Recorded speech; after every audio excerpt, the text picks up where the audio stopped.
Into this video ay tuturuan kita kung paano gumawa ng LinkedIn bio gaya nitong nakikita niyo ngayon. First thing first, ano ba yung LinkedIn bio? So, si LinkedIn bio or yung tinatawag natin na Linktree ay isang page or certain page lang siya kung saan pwede mong ilagay yung lahat ng links ng mga digital products mo or mga services. I recommend na magkaroon ka ng LinkedIn bio lalo na kung ikaw ay isang content creator na nagpo-promote ng different products or may mga brands or may mga affiliate programs na pinopromote. So, I highly recommend na gumawa ka ng LinkedIn bio or kung ikaw ay isang business owner or entrepreneur na merong diverse services, mas mahalaga pa din na meron kang LinkedIn bio para mabigyan mo yung mga viewers mo o yung mga visitor na yung social media account, a link where they can access all your products and services. So, ito po yung mga components na nasa LinkedIn bio natin, which is yung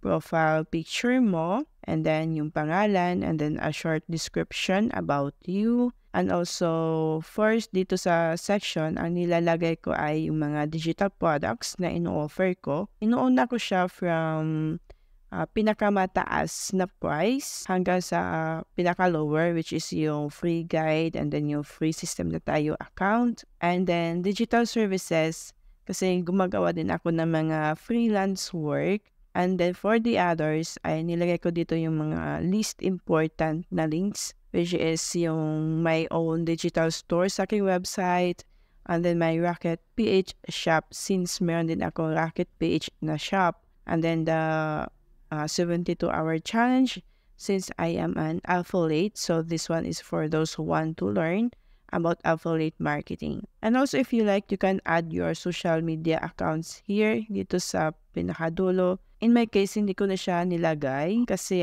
meron na po ako dito sa footer where they can follow and check my social media accounts. So, ayun po yung structure ng aking LinkedIn bio. So, when anyone will click one of this button here, for example, click natin to, you will be redirected to this page. So, where I promote the product. So, lahat ng yan ay nakalink sa isang certain na page sa aking website. Ngayon, kung tinatanong mo kung ano ba ang purpose ng LinkedIn bio or Linktree, and then paano mo siya i-apply sa yung mga social media accounts. Right now, ay andito tayo sa aking TikTok account. And as you can see here guys, andito po yung link ng aking LinkedIn bio. Kasi alam naman natin sa ating mga social media accounts, lalo na sa TikTok, we are only allowed to create or to add a single or isang link lang, di ba? Kapag i-click nila ito, they will be directed to this page kung saan ando na yung lahat ng aking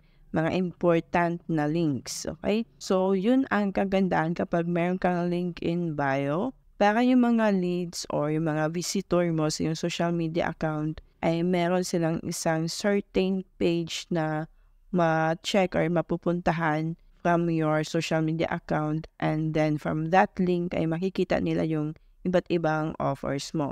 And hindi lang siya applicable sa TikTok. You will also use the link sa lahat ng social media accounts na meron ka, gaya dito sa aking Instagram.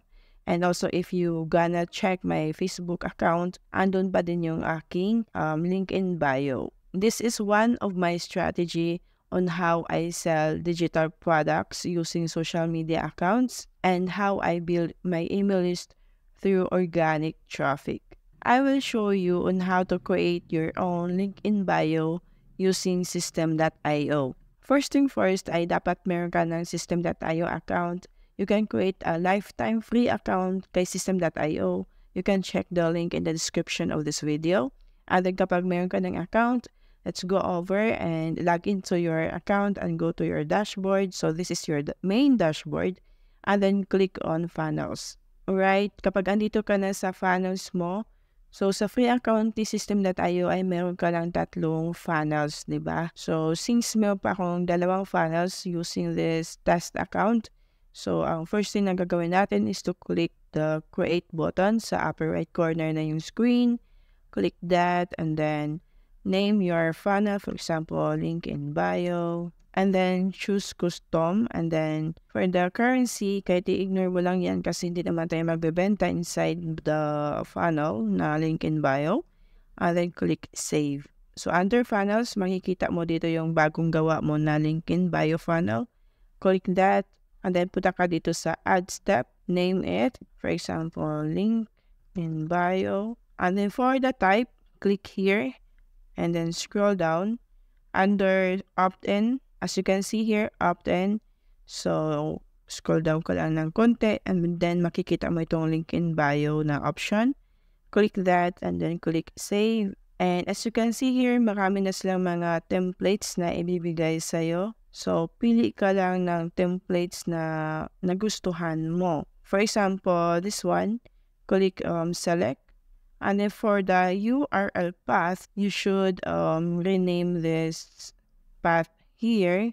Kasi mahirap tandaan, di ba, kung ito yung ilalagay mo na path. Kasi ito yung link na i-share mo sa yung social media accounts. So, ayan, mas maganda na i-rename mo siya na mas madaling tandaan. For example, link in bio. And then just click outside, and then it will automatically save. Alright? So, once done, punta ka na dito sa edit page. Alright? Once andito ka na sa editorial na page ni Systeme.io, first dito sa section, you can change it. So dito sa background image, depende sa'yo if papalitan mo siya or pwede mo siyang i-delete and change the background color according to your color. For example, that one. And then you can customize everything here. Add your profile picture here. Choose tayo ng image. For example, this one. Click insert. So, sa paglagay ng image, guys, dapat yung size niya ay square. Like 100 by 100 px. Para mas maganda yung niya, shape. Like this one, naka-square siya. Compared to this one, as you can see yung difference niya. So, kapag square, so, perfect circle. Perfect ba yan? And then, punta ka na lang dito sa border radius. Okay, 100. So, that's good. And then, change your name. Hey, for example, hey, I'm Rose. You can add your social media handle here. Rose Gomera. And then, you can add your short description about you, like helping you. What is your USP or your unique selling point? For example, helping moms make money from home 24/7. Ayan, kunwari, ganon. And then, get in touch. So, you can change the color ng button. Click mo lang yung button. Where's that color? Here, color. And then, you can change it into yellow. And depende sa color branding mo, ha? And also, you can change the font, size, and types here. Para mas madali, punta ka dito sa settings. Punta ka sa font type, Google Fonts. And then, pili ka lang na fonts. For example, Montserrat. As you can see here, na-change yung mga font type dito. And then, for the heading typography, you can change that one to, for example, pop-ins. There you go. Para mas ma-change mo siya agad. Don't forget to add title and also short description. And you can also add keywords and author here and social media image. If may logo ka na, you can add the logo here. For checkout, pwede naman itong i-delete kung ayaw mo. Delete mo lang siya. And if may website ka na, you can add your website. Ayan. You can add your videos if you have a YouTube channel, blog, if you are freelancer, so you can add link here, and also your portfolio. And here, if you are selling digital products, so you can add the digital products information here, yung photo, upload mo lang, and then a short description, title, ayan. So, ayan guys, you can customize this one kahit na anong gusto mo, okay? Once done, so click mo na itong save changes. Okay, so exit natin. And then the good news guys, if you want to get my link in bio template, kung gusto mo lang naman, you can check the description of this video kung paano mo siya makukuha. Free lang po yun guys. So ito po yung aking link in bio na template. As you can see here, kung gusto mo lang naman na makuha ang template na to, you can use this for free. And one of the advantage nga pala guys, if you have your link in bio inside Systeme.io, is that you can add your tracking links, especially if nag-run ka ng Facebook ads. Kasi guys, pwede ka mag-add ng Facebook pixel. Alam naman natin dyan sa mga Facebook advertiser expert, mahalaga na meron kang Facebook pixel na naka-install sa iyong website at saka sa any page ng website mo. So to do that, punta ka lang sa settings and then scroll down. So under tracking, select Facebook event. Click mo lang itong view content and then edit header code. So this code is para dun sa design ng landing page. So you can enter here and then here you go. Dito mo na ilagay yung Facebook pixel mo. Diba? Super amazing. Right now, this one is wala lang siyang Facebook pixel kasi nasa test account ako. Itong page na to guys na ginagamit ko talaga ay meron po itong naka-add na Facebook pixel code para ma-track ko po yung mga tao kung sino yung nagpupunta sa aking link in bio na page. So, ayan. And of course, don't forget to click the save button.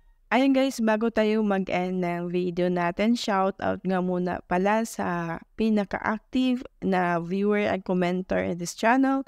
Walang iba kundi si K-Data List. Thank you so much for your support, and if you like na i-shout out kita sa mga susunod ko na mga video, mag-comment lamang sa comment section ng video na hashtag #shoutoutRose. Again, if meron ka na namang natutunan sa ating short video for this week, let me know in the comment, and don't forget to share this video with your friends para matutunan din nila kung paano gumawa ng link in bio. If you want to learn more about Systeme.io, you can check on the playlist above. Andiyan po yung mga tips and tutorials ko about Systeme.io guys. Okay, click that playlist and I will see you there. Bye!